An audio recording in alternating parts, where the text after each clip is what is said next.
నేను తాడేపల్లి, మంగళగిరి పక్కన తాడేపల్లి. నాకు ఇద్దరు కొడుకులు. అయితే నా భర్తకు బాగోదు, నాకు బాగోదు.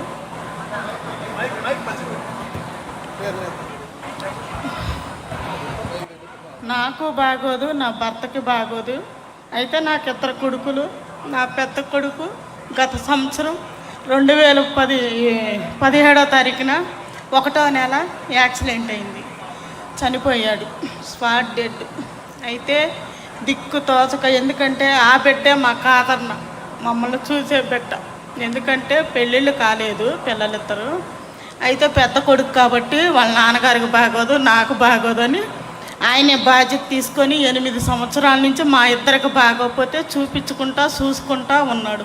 అట్టాటి బిడ్డ కోల్పోయలేక దిక్కు తోసక, ఏ సాయం లేక అన్యాయం అయిపోయి అల్లాడిపోతున్న సమయంలో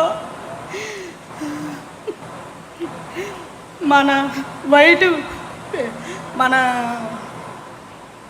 వెంకట్రావు గారు, మన గ్రామానికి వెంకట్రావు గారు వైట్ పేషెంట్ ఉన్నారు.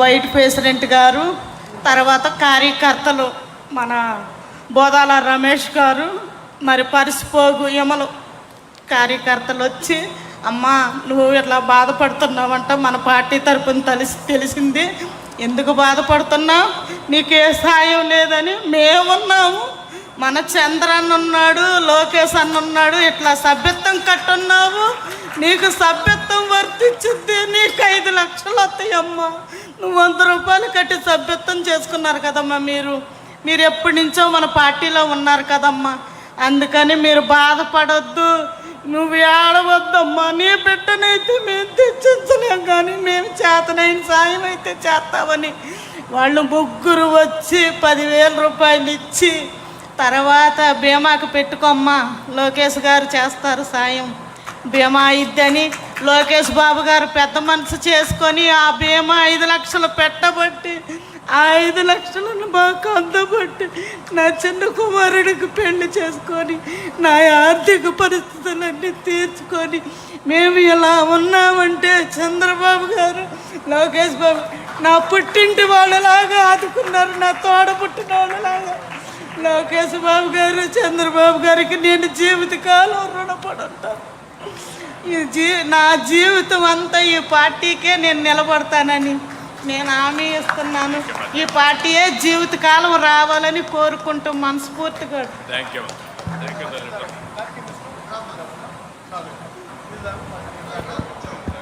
విశ్రాంతమ్మ గారికి ధన్యవాదాలు.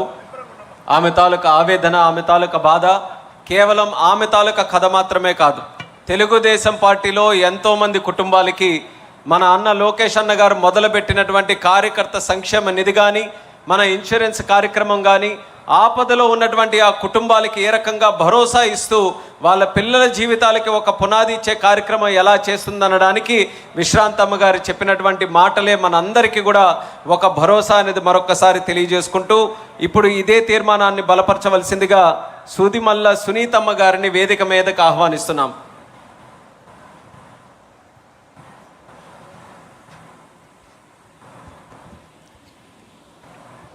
పెద్దలు, తెలుగుదేశం పార్టీ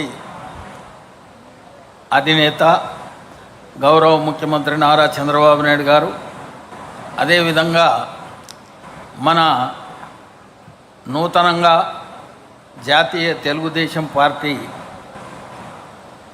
నారా లోకేష్ గారు, పల్లా శ్రీనివాస్ గారు ఆంధ్రప్రదేశ్ అధ్యక్షులు, ఈ వేదిక పైన తర్వాత ముందు ఉపస్థితి అయినటువంటి పెద్దలందరికీ, తెలంగాణలో 10 కేంద్రాలలో వర్చువల్గా వీక్షిస్తున్నటువంటి అందరికీ నా నమస్కారం.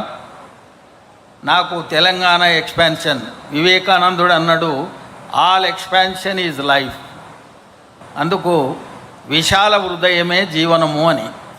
నాయకుడు అనే అతను మరి అనేక కష్టాలుంటాయి, తనకు పడరాని వాడిని పేరు ఇవ్వకపోతే నెట్వర్క్ పోతుంది. మంచి పనివాడు నాకు పడరాకున్నా పర్వాలేదని అతని పేరిస్తే నెట్వర్క్ సజీవంగా ఉంటుంది. అయితే ఈ తెలంగాణ అనే పదము డిక్షనరీలో ఎక్కడా లేదు.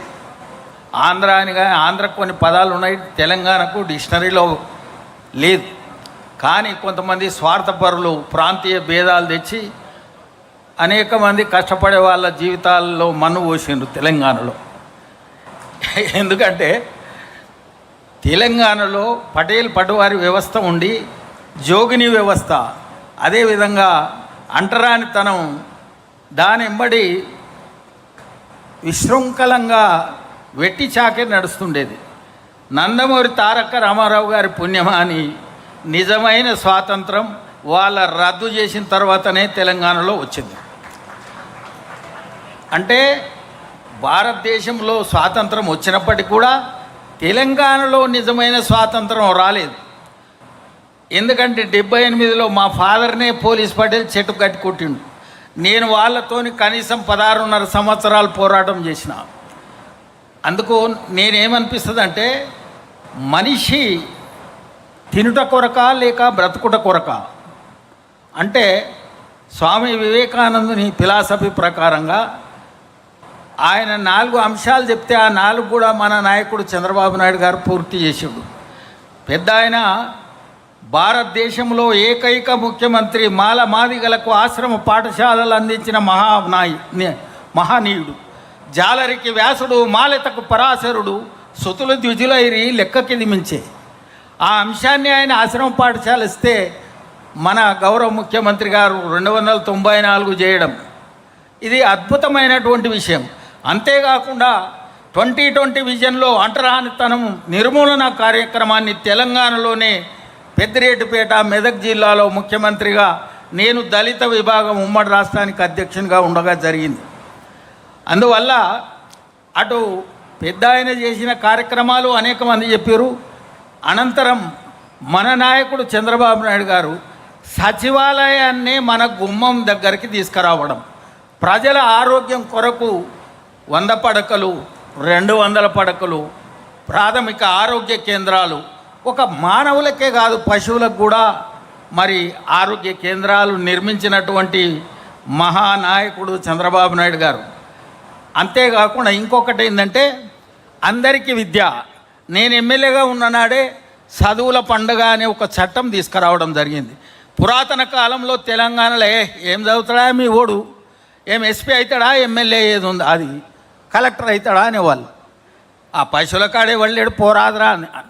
అలాంటిది మన నాయకుడి పుణ్యమా అని బ్రహ్మాండంగా ఆ ఆశ్రమ పాఠశాలల వల్ల ఐఏఎస్లు, ఐపీఎస్లు, ఫారెస్టు, రేంజ్ ఆఫీసర్లు, తహసీల్దారులు కూడా అయ్యారు. మా షాద్నగర్లోనే చాలామంది అయ్యారు. వాళ్ళందరూ కూడా జ్ఞాపకం చేసుకుంటారు మన నాయకుడు చంద్రబాబు నాయుడు గారు. ఆ విధంగా నేనేమంటున్నంటే నేను కూడా పార్టీ మారకుండా ఉండడానికి గల కారణం ఏంటంటే చిన్ననాడు నా జీవిత వ్యవస్థ ఎట్లా ఉండెనో దాన్ని మర్చిపోకుండా ఉండడానికి. అందువల్ల బెల్ స్టార్ట్ అయింది కాబట్టి మరి ఎన్టీఆర్ చంద్రబాబు నాయుడు గారు చేసినటువంటి కార్యక్రమాలు అనేకం ఉండగా మన నాయకుడు లోకేష్ యువ నాయకుడు చేసినటువంటి కార్యక్రమం అధికారంలో ఉన్నా లేకున్నా అక్కడ ఏం లేదు. 14 నుంచి ఇప్పటిదాకా ఏం లేదు. కానీ 2015 నుంచి 2024 వరకు 510 మంది చనిపోతే ఏది యాక్సిడెంట్ వల్ల మరి 10,02,00,000 ఇవ్వడం జరిగింది. అదేవిధంగా మరి ఈ 2004-2026కు గాను 6 మందికి 5 లక్షల చొప్పున 30 లక్షలు ఇవ్వడం జరిగింది.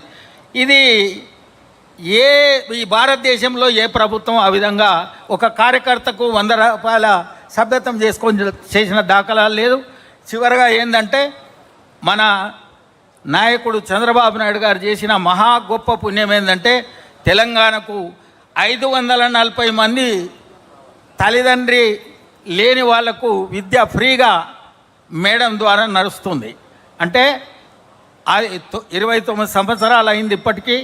కాబట్టి ఇవన్నీ కూడా రాబోయే తరాలకు మరి తెలంగాణలో 1,78,970 మెంబర్షిప్ చేయడం జరిగింది.